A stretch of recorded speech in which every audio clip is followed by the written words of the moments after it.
Darkness, suspicion, lies, more lies. Is this what has become of it? Welcome to Ms. Mojo, and today we're counting down our picks for couples throughout history whose love was prohibited by law or by the people around them. For this list, we'll be focusing only on real-life forbidden loves. Where shall I go? What shall I do? Frankly, my dear, I don't give a damn. Number 30, Bonnie and Clyde. When the duo first met in 1930, their attraction to one another was immediate. However, Bonnie Parker and Clyde Barrow's blossoming relationship was halted by the latter's prison sentence. This here's Miss Bonnie Parker. Glad to meet you. I'm Clyde Barrow. Clyde.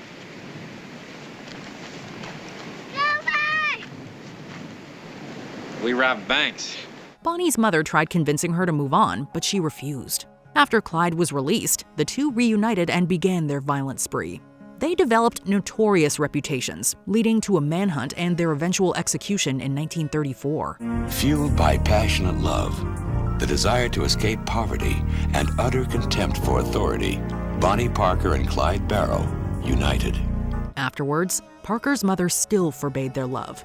She had Bonnie buried in a cemetery miles away from Clyde's grave, with the goal of not letting him have her in death the way he did in life. Since then, the couple has faced the ultimate karma for the misdeeds they committed together, being permanently separated from beyond the grave. You've heard the story of Jesse James, of how he lived and died. If you're still in need of something to read, here's the story of Bonnie and Clyde. Number 29, King Frederick VII and Louise Rasmussen. Class divides have come between more couples than you might think. King Frederick VII of Denmark learned that the hard way. After 2 failed marriages with other royals, he fell for Louise Rasmussen, a hatter and former ballerina. Their relationship was immediately disapproved of by the upper class. Rasmussen was even accused of only entering the relationship for the king's wealth. They were forbidden from marrying one another, and it took him establishing a constitutional monarchy for that sentiment to change. The pair were wed in 1850, but that didn't stop the bourgeoisie from ostracizing Louise. She was consistently disrespected throughout their marriage, despite Frederick doing all he could to defend her. In the end, they were the only ones to truly recognize their love. Number 28, King Edward II and Piers Gaveston. It's been said that absence makes the heart grow fonder. While the saying may not have been about banishment, it rang true for King Edward II and nobleman Piers Gaveston. Are you content to banish him the realm?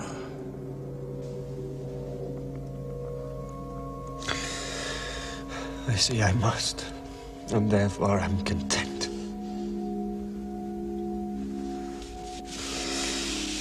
Instead of ink, I write it with my tears.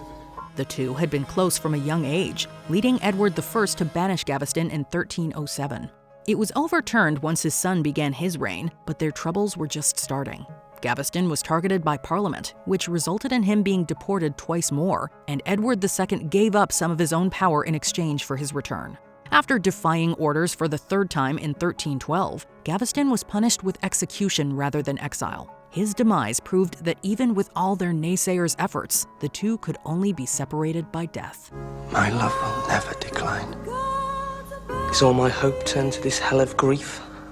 Rend not my heart with 2 piercing words. Thou from this land, I from myself am banished. Seeing I must go, do not renew my sorrow. Was ever a king so overruled as I? Number 27, Wu Zetian and Emperor Gaozong. Through class divides and pre-existing relationships, their love prevailed. When Emperor Gaozong first laid eyes on consort Wu Zetian, they were both overcome with emotion.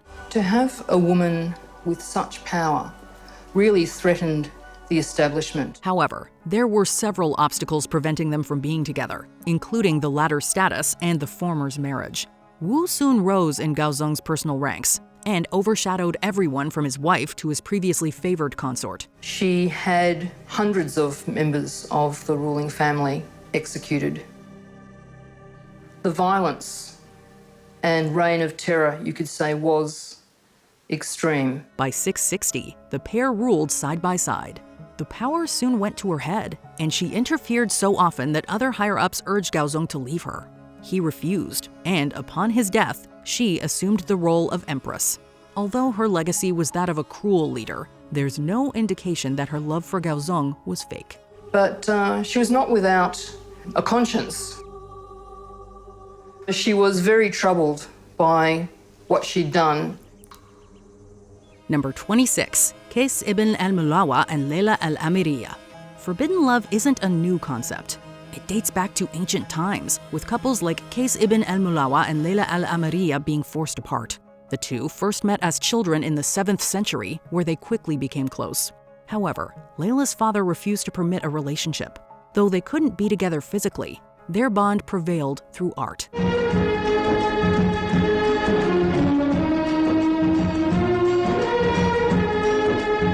Qais, a poet himself, penned a piece detailing his adoration for Layla and the brief yet passionate relationship they shared.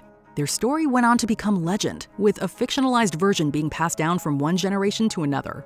Though they were separated in life, their tale has kept them connected in death. Number 25, Theodora and Justinian I. Between her reputation as an explicit actress and his status as royalty, it seemed that the two would be permanently kept apart. In fact, there was even a law in place that prevented Justinian I and Theodora from marrying. It wasn't common for someone as newly posh as Justinian to marry someone not posh like Theodora. So Justinian had his emperor uncle change the law so they could marry. That is romantic. However, thanks to the emperor's uncle overturning it, the pair were able to be wed in 525. Although it was legal, their bond resulted in outrage from those who disagreed with it. The two ruled together, with Justinian often turning to his wife for input. When she passed from the plague in 548, the emperor spent the rest of his years alone rather than take on another spouse. Considering how strong their love was, it's hard to believe a single law nearly prevented it entirely. And their reign is remembered for its legal reforms, beautiful Byzantine buildings, and substantial territorial expansion. Number 24, Alan Turing and Arnold Murray. I'm designing a machine that will allow us to break every message, every day, instantly. Not even war heroes are exempt from laws forbidding certain couples. Despite being instrumental in helping the Allied powers win World War II, less than a decade later, Alan Turing was treated as a pariah rather than a legend. The reason? His relationship with Arnold Murray. What if I don't fancy being with Joan in that way? Because you're a homosexual. Same-sex relationships were illegal in the United Kingdom, and as a result, both men were prosecuted. After being convicted in 1952, Turing was forced to undergo chemical castration. The punishment was so severe that he took his own life just 2 years later. It wasn't until 2014 that the government awarded him a posthumous pardon. Now, his passing serves as a reminder of the brilliant minds that can be lost when love is heavily criminalized. Stalingrad, the Ardennes, the invasion of Normandy. All victories that would not have been possible without the intelligence that we supplied.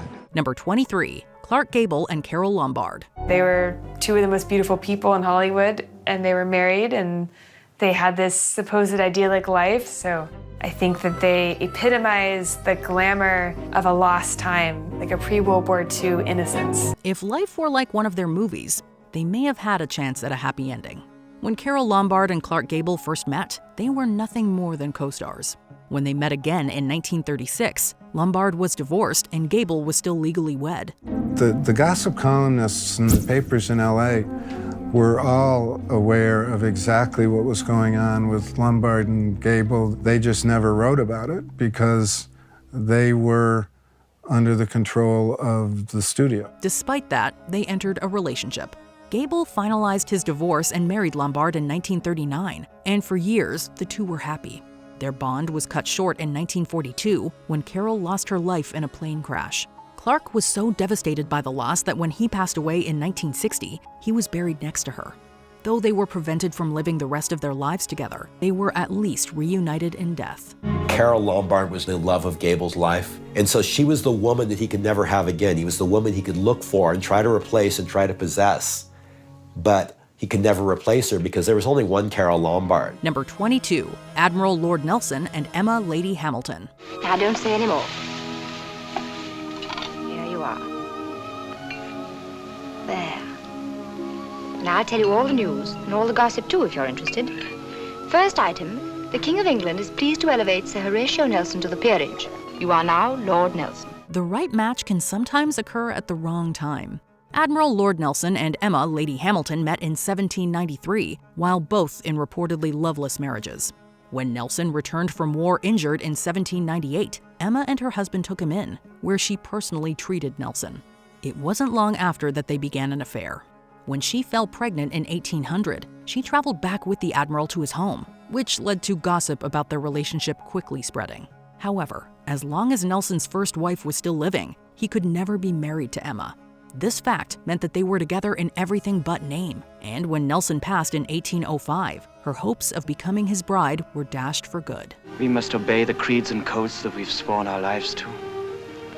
I know that I must not come back, and I know that nothing in this world can keep me away. Number 21, Hans Christian Andersen and Eovard Collin. When you're barred from being with the one you love, sometimes only art can help you heal. For most of Hans Christian Andersen's life, being in a gay relationship was punishable by death. This meant that he had to live with the deep attraction and fondness he felt for Eovard Collin while knowing it could never come to fruition. When Hans Christian Andersen wrote The Little Mermaid, he was 32 years old, and he had 2 love experiences, but unhappy love experiences.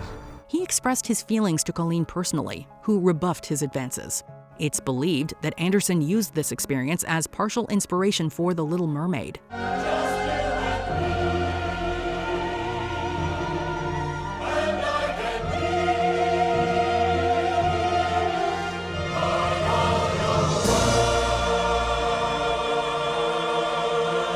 Some have even speculated that the story is a love letter to Collin himself. By the time the repressive laws were overturned, it was too late for him to enjoy the newfound freedom. In contrast to his splendid career as an author, there is this tragic life of a person who could not get the love and had to spend his life in loneliness. Number 20, Alexander I of Greece and Aspasia Manos. In 1917, Alexander I unexpectedly became king of Greece after his father, Constantine I, was exiled during World War I.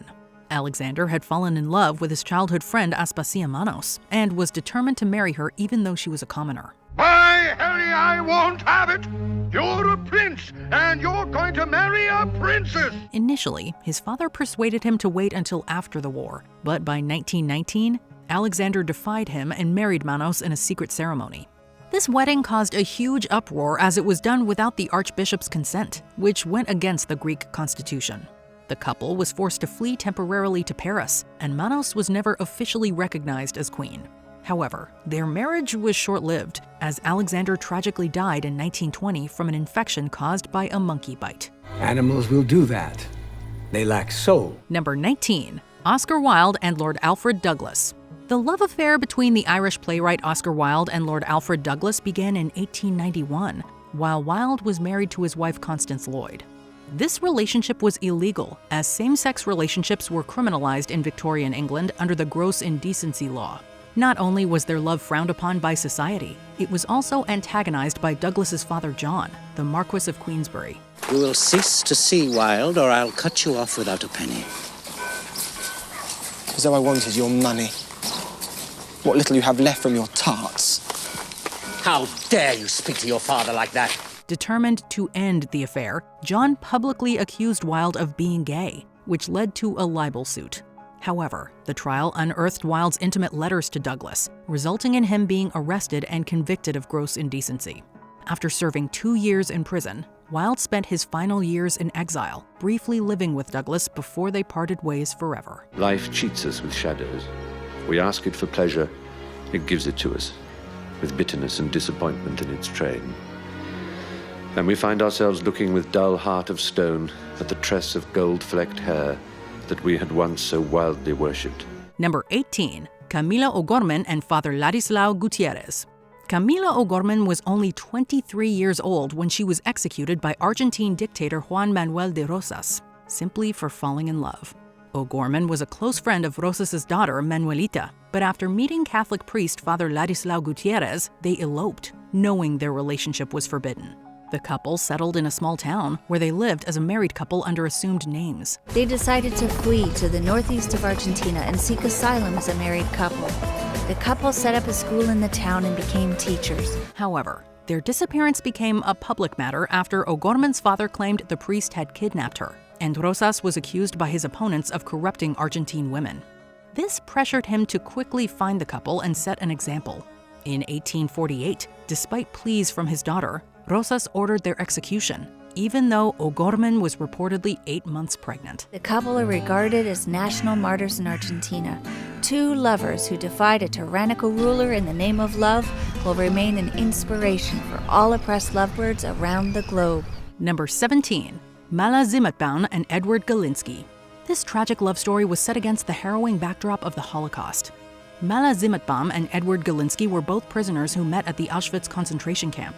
Despite the unimaginable horrors around them, they fell in love and dreamed of a future together. In early 1944, Edek started seriously thinking about escaping from Auschwitz. Initially, Edek was supposed to escape from the camp with Vyacheslav Killer, with whom he started planning.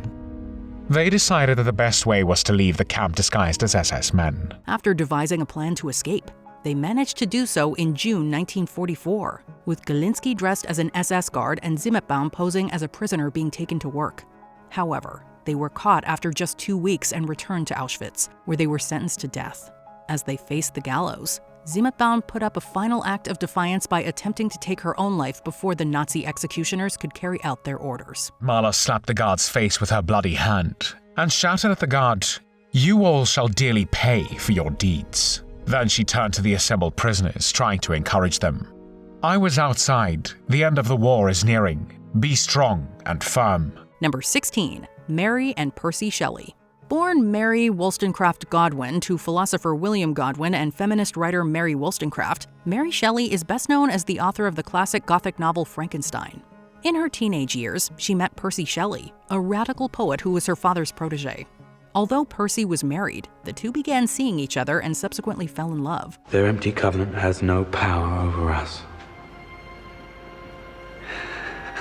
I fear not of God or his henchmen on earth. When he learned of this relationship, William Godwin was infuriated and forbade Percy from seeing Mary. This only led to them eloping to France. After Percy's wife took her own life, he officially married Mary, hoping it would change her father's opinion of their relationship. My choice has made me who I am. And I regret nothing. Unfortunately, their marriage was marred by loss, as their first 3 children died young and only one survived into adulthood. Number 15. Elizabeth Barrett and Robert Browning. Elizabeth Barrett began writing poetry at a young age, and by the 1840s, she was a prominent figure in the Victorian literary scene with a large body of work. It was her poetry that caught the attention of her eventual husband, Robert Browning, who wrote to her praising her 1844 collection, Poems. This kicked off a correspondence between the two that eventually blossomed into a romantic relationship. Even before I passed that door, I loved you. And I've gone on loving you. And I shall love you to the end and beyond. You know that. However, Barrett was under the watchful eye of her father, who forbade any of his children from getting married. As a result, she wed Browning in secret and eloped to Italy, which led to her disinheritance. Barrett lived the rest of her life there and died in 1861 after a prolonged illness. Are you afraid, Bob? Afraid? Oh, you know I'd rather die with you beside me than live 100 lives without you. Number 14. Francesca da Rimini and Paolo Malatesta. The daughter of Guido I da Polenta of Ravenna, Italy, Francesca da Rimini was betrothed to Giovanni Malatesta, the son of Malatesta de Verrucchio, Lord of Rimini. The marriage was purely political, intended to broker peace between the two warring families. However, Giovanni didn't attend the wedding and was instead represented by his younger, more handsome brother Paolo. Can a good thing come from a bad thing? Paolo the groom. Is this a good thing? Yes, I think. And what is the bad? Francesca was instantly captivated by Paolo, and they soon began a 10-year affair, despite both being married to other people. This affair ended tragically when Giovanni caught them in bed together, and in a fit of rage, murdered them both. Their relationship and tragic death became immortalized in Dante's Inferno as a symbol of love's destructive power.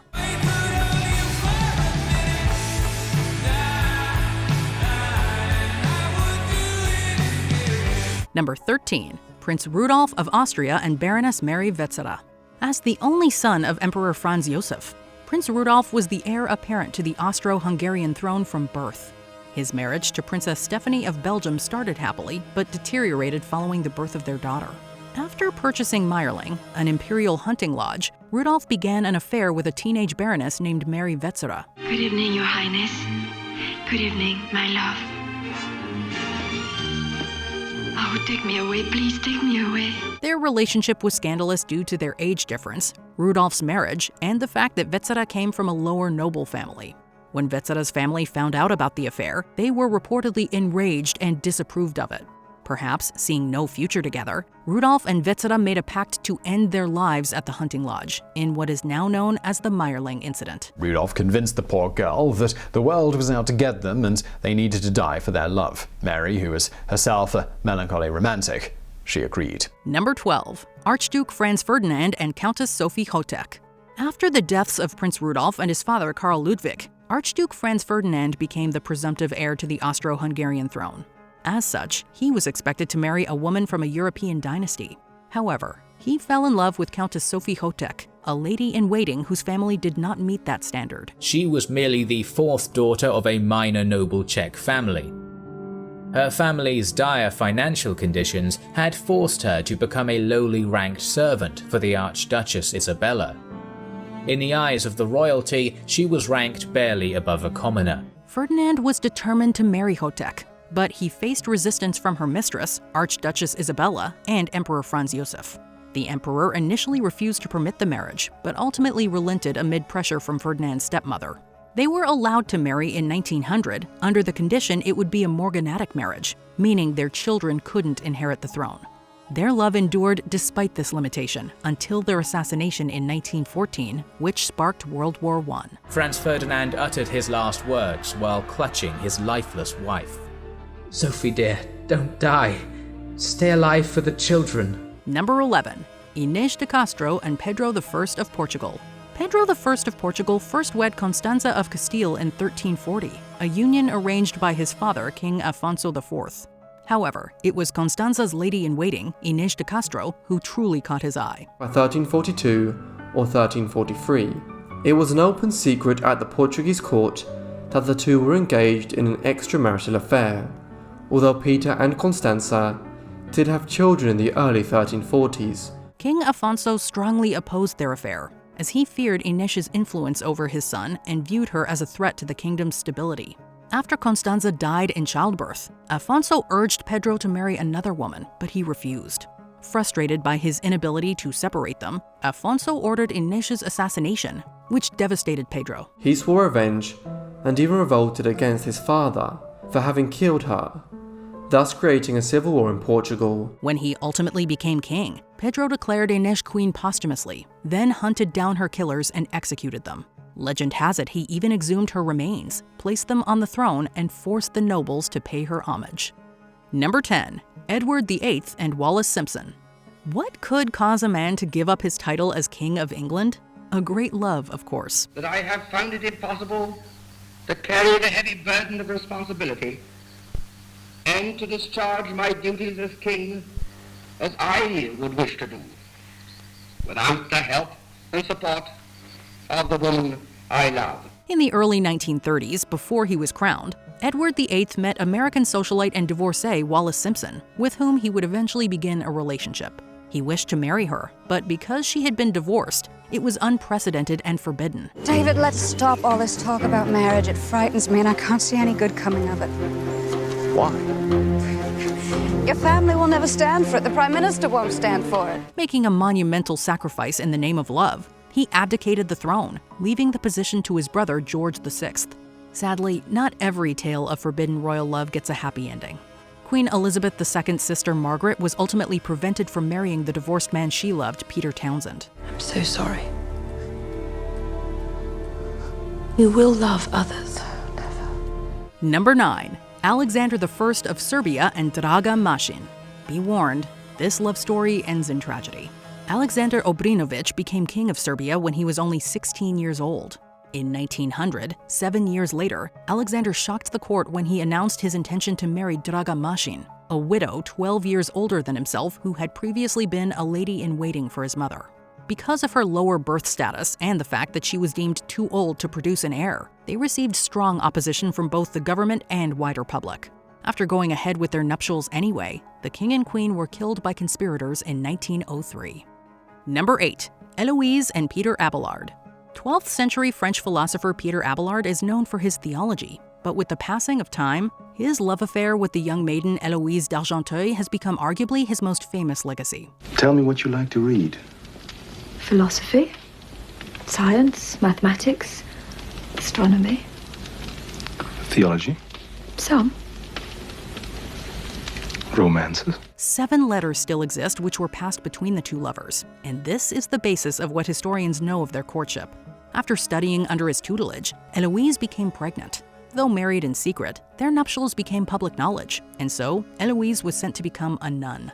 Her uncle, Fulbert, then proceeded to have Abelard castrated. Disgraced, the philosopher became a monk. Though they would never meet again, their correspondence has gone on to inspire many lovers. I've read your poems too. Mirrors held to truth. Nope. Memorable prose. Number 7. Richard I of England and Philip II of France. Alright, there isn't a ton of evidence that Richard the Lionheart was gay, but we do know that he had a curiously close relationship with Philip II of France. You find that charming? No. Then why the charming smile? I thought, I can't think why, of when you were in Paris last. A contemporary account stated that the two kings ate from the same dish and even shared a bed. But at the same time, two men sleeping side by side didn't necessarily have queer overtones. Their relationship could have been a fraternal bond founded in politics or a case of courtly love. But considering the fact that they wound up feuding in their later years, a bona fide romantic relationship doesn't seem so far-fetched. Either way, Richard I has since been claimed as a gay icon. You haven't said you loved me.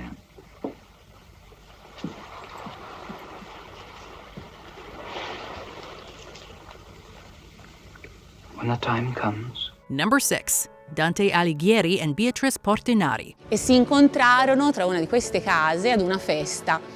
Lui la vide questa bambina con un vestito rosso, fuoco, e lui se ne innamorò perdutamente. Though there isn't much concrete evidence linking these two lovers, Beatrice Portinari lived near Dante in Florence and is widely accepted by scholars as the same Beatrice referenced in his writings.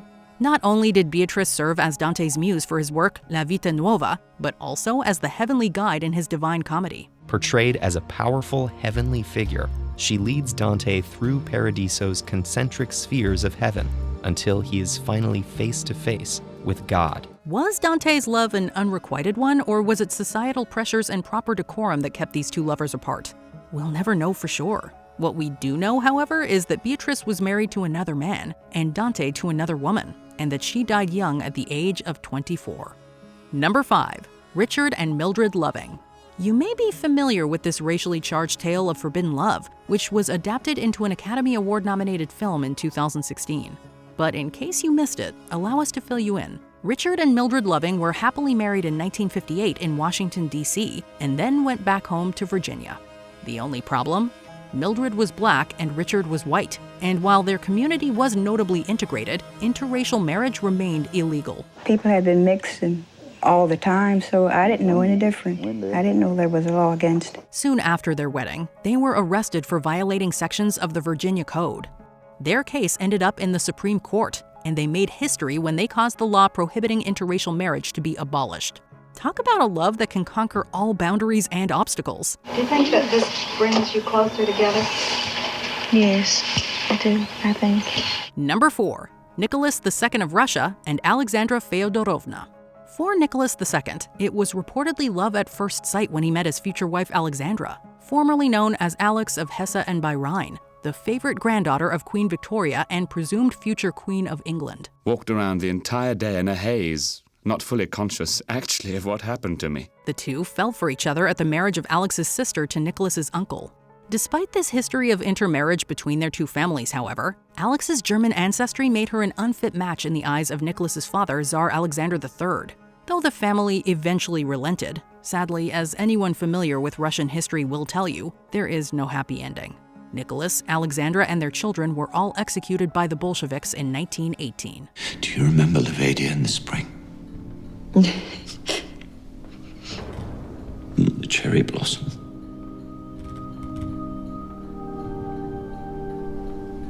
I'm going to take you back there. Number 3. Seretse, Khama, and Ruth Williams. In 1947, Seretse Khama, a prince from the Bechuanaland Protectorate, now Botswana, was studying in London when he met an Englishwoman named Ruth Williams. Despite their different backgrounds and the racial tensions at the time, they fell deeply in love and got married the following year. We knew that we were going to upset our immediate families, but then at the same time, we didn't want to live apart. Their interracial union faced strong opposition back home, both from Khama's tribal elders and neighboring South Africa, which had just instituted apartheid. South Africa banned the couple and pressured Britain to strip away Khama's chieftainship. In response, Britain exiled Khama to London, only allowing him to return home years later after he renounced the tribal throne.